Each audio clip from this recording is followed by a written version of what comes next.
Hello, everyone. This is David, and tonight's movie that we watched is the 1985 horror film The Stuff. The Stuff's a very strange movie for a bunch of reasons. It's very 80s, again, kind of going in theme with Chud and Q, but this one, you don't really get to see the monster as much, but the monster is more insidious, if you will, than either in Chud or Q. We're not dealing with mutated people eating people or giant flying dragon-like creatures. No, in this case, we're dealing with an idea that is rehashed many times in the world of horror, specifically in body horror, but that of a parasitic life form. And in this case, it takes the form of a after-dinner snack called the Stuff, which is akin to like an ice cream substitute that boasts having no artificial ingredients or anything like that. Now, let's talk about the Stuff real quick, because this stuff is really kind of weird. It's found in this quarry originally, and it's this goopy kind of like melted ice cream material that is capable of self-movement. And basically, as far as I can tell, and this is my personal analysis of it, I'm thinking it's like a Shoggoth, if you know what a Shoggoth is, from Lovecraftian mythos. It's like a Shoggoth that went on vacation and decided, hey, I'm going to infiltrate human society and eat them from the inside out, because smashing them to death is just too easy. To explain what a Shoggoth is in the story In the Mouth to Madness, and some other people have used them since in various stories. A Shoggoth is basically a roiling mass of protoplasm that can form different things out of its biomass, and they were created as a slave race by another group of crazy weird aliens that lived on the South Pole, basically. Well, they lived all over the place, but their last batch was the South Pole. Shoggoths rebelled and killed all their masters, and now they're just kind of roaming around in the Antarctic, not really doing anything. They don't die of old age, so they're just kind of there.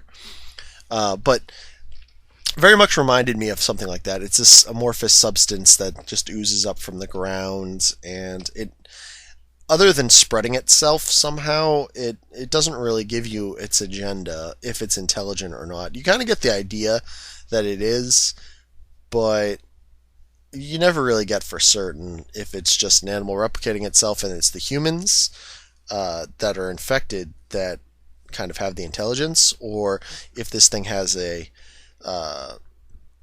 malign intelligence of its own. So, I mean, again, this is the 80s, so we don't really get an in-depth analysis of the monster per se, other than roughly what it can do. And it can do some pretty strange things. It's basically like the Blob when it's out and rolling around in full size, except it doesn't really... Well, I don't remember if it... No, it doesn't really eat anyone like the Blob eats people. It eats people slower, like from the inside out, but it's not like a caustic amoeba or anything like that. So that's kind of weird. So let's get to this movie, because it's a little weird. So basically, it opens with this man discovering this stuff bubbling up from the ground of this quarry, which becomes the Stuff, and he tastes it. I don't know why you would taste it. And cuts to it being starting to be marketed as the Stuff after the opening credits. Nationwide craze of this ice cream stuff. So these ice cream moguls get together and they hire this guy. His name's David Mo Rutherford. Mo being a nickname, because they call him Mo because he always wants Mo. He's hired as an industrial saboteur to figure out basically what the heck the stuff is, because it's highly addictive, everyone loves it, whatnot. So he's going down to where I believe originally they found it. I forget what the town is, and he's snooping around, and he bumps into this other guy. Pretty much everyone's gone in the town. But he bumps into this other guy who's Chocolate Chip Charlie, who's this crazy, sassy black guy who's used to own a junk food, like ice cream store. But apparently the stuff bought him, the guys who had the stuff bought him out and convinced his brothers to basically kick him out of the business. And now he's going on a personal like agenda to basically put them under and get his stuff back. They do some investigating, and some crazy shit happens. Basically, they get chased out of town, but they found out that the stuff has some negative side effects. It increases aggression in animals that eat it and whatnot. And they find there's some pretty strange scenes early on where Moe's looking for, he's talking to the people that approved it, and this guy is like really put off. And he this guy's really put off, and he has this big dog that he's scared of. The dog's friendly to Moe, but he's scared of it. Like the guy who owns it, who's like this, I forget I think he's in the FDA or something like that. Anyway, so he looks in the kitchen. There's just stuff containers all over the place, and he leaves eventually. And when he leaves, the dog basically kills him because he doesn't have any more stuff to eat, which kills the FDA guy. So that's an interesting little creepy little thing that happens, and there's a whole bunch of that happening throughout this movie. There's a lot of creepiness. They get attacked by him and Chocolate Chip Charlie get attacked by Stuffies, as I think they call them at one point, which are basically like people that have just gone over to the stuff and eat it all the time and are basically possessed by it. And apparently they're really smushy because like you can smash their head in real easy and it just like explodes away and stuff. Kind of weird. I'm guessing just to put a little bit more gore in there, but also like people are being hollowed out by the parasites, so I guess that's happening. And from what it looks like, as soon as you start eating it, it's highly addictive, and it starts altering your mind to basically make you part of this sort of quasi hive mind, if you will. While that's going on, however, there's another subplot about this boy Jason, who sees the stuff moving around in the refrigerator one night and starts freaking out, and his family tries to convince him it's good, and they replace like all their food with stuff, and he doesn't want to eat any of it. So eventually, to convince them that he took the stuff too, he goes up and to his room, because they send him to his room, because he goes into the supermarket and tries to destroy all the stuff that they have on display.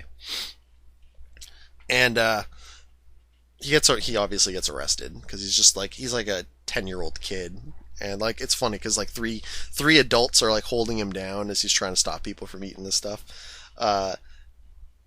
And so like he gets grounded for life unless he eats the stuff, which will make him basically part of the hive, but he knows it's bad. So he pretends to eat it by eating shaving cream instead, which I thought was kind of funny.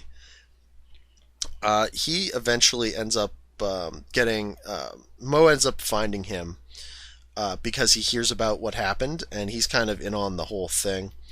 Moe at this point, he had this before, but she's caught up with him now. He has another... he has a woman that helps him out named Nicole, who's like the executive for the stuff that... she's a marketing exec, I guess. She doesn't really work for the company. She just marketed it. She's kind of like I don't want to say freelance, but she works for like, I guess, a marketing company that just happened to be hired by the company that has the stuff. And they end up teaming up to find out about this, and they find out about this boy, and they basically go save him from his family, who have become stuffed zombies or stuffies. So they're continuing their investigation. They go down to where they know where the stuff's being produced now. They figure it out, and they find like this huge facility, and they're filling up like tankers with it. Not tankers, but like tank trucks. And there's like this huge pit that's like writhing with like pseudopods coming out and stuff. It's kind of creepy and really bizarre looking. And he goes back and he's like, okay, I got an idea. We can't take this down by ourselves, because they go in as a part of like an interview to get like an idea of what's going on in there. He goes to talk to this military general guy who, what's his name? I'm trying to remember his name. Colonel Malcolm Spears, and he's this crazy like retired general who's horribly right wing. He's got like a militia of his own that protect his compound, and like it's just like crazy shit that you wouldn't think would happen in the States, but who knows? They're down south. So he goes to see him and explains to him the threat to America. It's not the commies, it's these guys that are way worse. And the general buys it, and they go to storm the place. And huge gunfight ensues. A bunch of the stuffies all commit suicide and form into like the stuff all flows out of them into like a huge like stuff like for lack of a better term, I guess blob, and it goes on a rampage for a little bit. But they like light it on fire because fire can kill the stuff. Um, the colonel or yeah the colonel, I guess he's a colonel, not a general. Now that I think about it, he's completely for like they basically take down the everything. They blow up the pit where they're getting the stuff from, and so he broadcasts over the radio. He has his own broadcast thing that hey we're gonna stuff's bad for you. It's causing all these problems, and here's a list of things it does, and we need to stop this because it's taking possession of you. Apparently, what ended up happening is people believed that, and there was like basically an uprising where everyone destroyed all of the stuff, at least as far as we know, and he becomes a hero. All the characters become heroes for basically saving people from this crazy parasitic creature. I forgot to mention that while they're in the thing, Chocolate Chip Charlie comes back. He had left about a like he had left about probably about an hour ago at this point. Comes back and they're like happy to see him. And it turns out he's become a stuffy. They infected him, and he tries to kill Nicole, but they basically stop him, and like Chocolate Chip Charlie dies as the stuff like rockets out of him, and they destroy the stuff that came out, and yeah, so that's unfortunate for him, but it happens. There's also a scene earlier where Jason sneaks into the stuff facility and sneaks into one of the trucks. I don't know why I guess he was trying to hide from people, I guess. I don't know why he snuck into the facility to begin with. And they pour the stuff in, and Mo finds him and gets him out of there, and it's part of when they escape from the facility the first time, and it's kind of a tense scene. He's going to get away though. At least I think you would know. I guess this movie does some pretty strange stuff. But anyway, so back to the ending. So, but it turns out they're not done yet.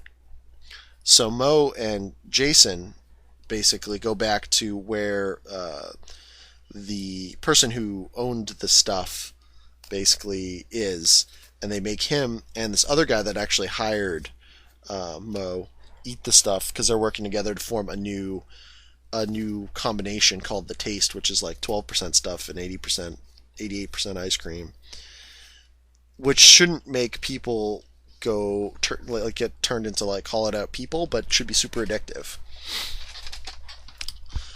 They end up feeding them the stuff at gunpoint because Jason lost his family and a lot of people died over all of this. So they end up basically getting them killed by the stuff. And then it cuts to, as the movie ends, with smugglers smuggling in boxes of the stuff on the black market, showing that there's still a market for this stuff out there. So that is the movie The Stuff. It is an interesting, if strange, ride about the dangers, perhaps, of consumerism and overindulgence into things. Very 80s and more than a little strange. Has a very cohesive plotline, though. At first, there was like a couple different plots going on, and I was like, okay, where is this going? But they all meet up pretty quick, so it's pretty good in that regard. It's a little less disjointed than a couple of the other movies that we've had from the 80s, if you will. That being said, we don't really learn much about the stuff other than it's a parasitic organism. We don't know where it comes from other than the Earth. We do learn that there are multiple places where it comes from. That wasn't the only one. We don't know what it is, though. other than, oh, it's a parasite of some kind, but we don't really find out what that means, like what it is, which is unfortunate. But, that's just the way things are going to go in movies like this sometimes. Sometimes there aren't answers to be given. Sometimes you just have to make up your own answers, which is why I say it's a Shoggoth of some kind. Some other phonic horror conjured from the depths of the earth or whatnot. But anyway, so yeah, this one's definitely watchable, if a little strange. So definitely check it out, and maybe you'll think twice about having dessert after dinner. All right, folks. Good night.